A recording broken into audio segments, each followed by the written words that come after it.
avec moi. Il est clair. C'est lui seul qui a créé.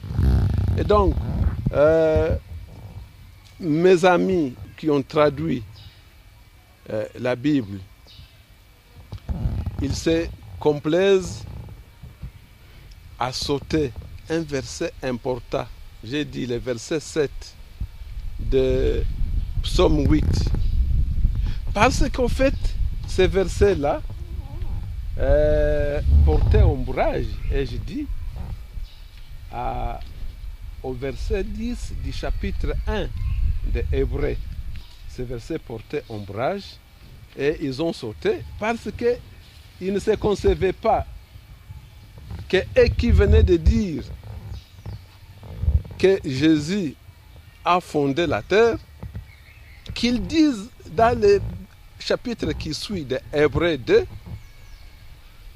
que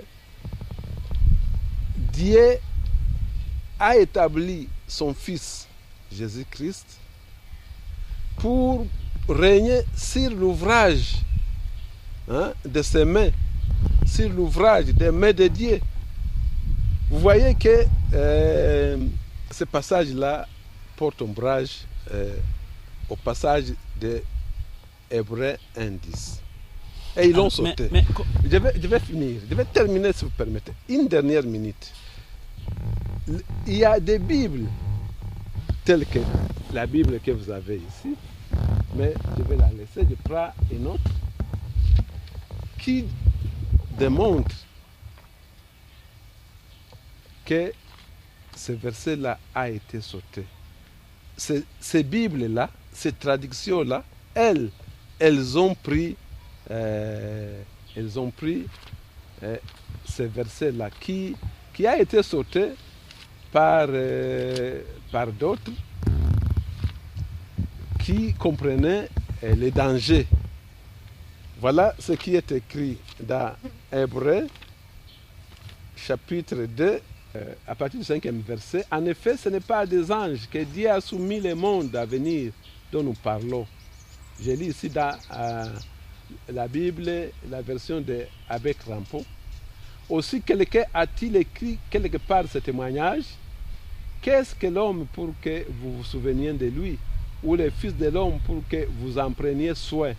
Vous l'avez abaissé pour un peu de temps au-dessous des anges. Vous l'avez couronné de gloire et d'honneur. Et là, il cite, vous l'avez établi sur les ouvrages de vos mains. Ça, c'est l'abbé Crampon. C'est l'abbé Crampon. On voulait dire qu'il affirme que Jésus est fils, c'est Dieu qui l'a établi. Oui, il affirme que Jésus, le Fils de Dieu, Dieu l'a établi pour régner sur toute la création de Dieu. Mais comment vous pouvez,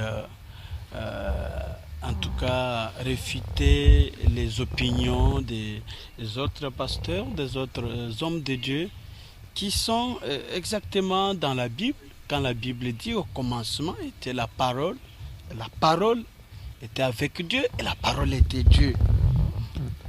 Et la parole de Dieu, c'est Jésus-Christ. C'est pourquoi, avec l'appui du Saint-Esprit, ils pensent que quand Jésus est la parole de Dieu, okay. Et on dit au commencement était la parole. Donc Jésus était au commencement. Jésus a créé. C'est la parole qui a créé. Okay. Merci bien de la question.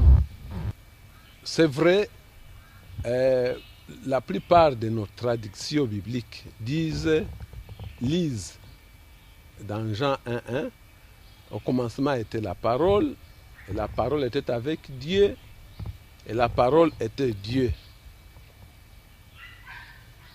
Mais je vais tout de suite vous dire ceci, que quand vous lisez dans Colossiens 1:18, vous trouvez que Jésus, il est le commencement. Et quand vous lisez dans Apocalypse 19, particulièrement le verset 13, vous verrez que son nom c'est la parole de Dieu.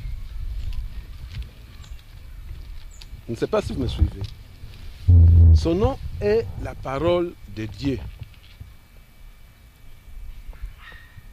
Et donc, je dis que lorsqu'ils disent au commencement était la parole, ils donnent là une phrase lapidaire. Ils auraient dû dire, s'ils étaient honnêtes, au commencement était la parole de Dieu. Parce que tout le monde est d'avis, est d'accord que c'est Jésus qui était au commencement. Au commencement était la parole de Dieu. Et la parole de Dieu était avec Dieu. Mais maintenant, là où je dois donner encore plus de lumière, c'est que le grec nous dit que c'est Dieu qui était la parole. Et là, je vous lis ce passage en grec, dans Jean 1:1. C'est Dieu qui était la parole. Jean 1:1. C'est écrit ceci. Que theos in o logos. Et Dieu était la parole. On ne dit pas et la parole était Dieu. Donc, nous lisons au commencement était la parole de Dieu, c'est Jésus, et il était avec, la parole de Dieu était avec Dieu, et Dieu était la parole. Et là, nous sommes dans les beaux. Et nous évitons d'utiliser, de faire jouer les syllogismes. Vous me comprenez bien? Nous évitons de faire jouer les syllogismes. Parce que, lorsqu'ils ont écourté cette première phrase, au commencement était la parole de Dieu. Lorsqu'ils l'ont écourté, ne parlant pas de la parole de Dieu, mais de la parole tout court, sachant que Dieu lui-même est la parole, eh bien, ils ont fait la philosophie, ils ont joué au syllogisme. Parce que au commencement était la parole et que Dieu est la parole, donc il n'y a pas de différence entre celui qui a commencé, Jésus, lui il a commencé. Je viens de vous citer Colossiens 1:18, il a commencé, il était le commencement. Et donc,